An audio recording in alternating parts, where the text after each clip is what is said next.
Thank you, Mr. Chair.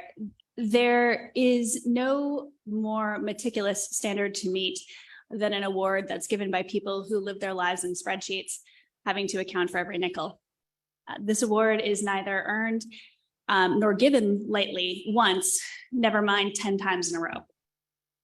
It wasn't until I joined ASBO a few years ago that I really began to appreciate that the standard applied here isn't about the people whose lives are lived within the budget realm, but it's about the rest of us, the end users. ASBO, to quote from the MBA section, says, the award is for an accessible and accurate budget to build trust and clearly communicate with stakeholders. Every budget that this committee has passed that has received the Meritorious Budget Award has been constitutionally underfunded by millions of dollars.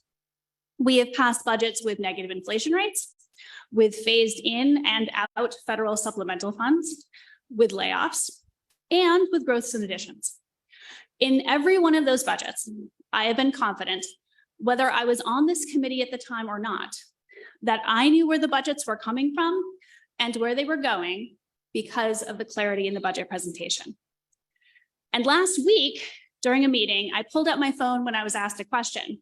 When I was asked, do you need to take a call? I said no, because what I was doing was I was screenshotting an image of the page of the budget that answered the question and sending it to them on the spot. Rare is a budget document that is still that useful 6 months after its adoption. Ours is every single year. While we rightly focus here on the classroom, often we don't realize, and by the way, this is something that I learned from Mr. Foley, that until some of the invisible work supporting the classroom stops, how much depends on it. We, of course, had a vivid illustration of this when our transportation stopped being dependable. But behind all of that, behind the budget buses and the boilers and the Chromebooks and the lunches, lies the work of these people before us. Because if they aren't there every day, quietly doing their jobs with fidelity and with integrity, all of the rest of it doesn't happen. All of the work of the district rests on their work.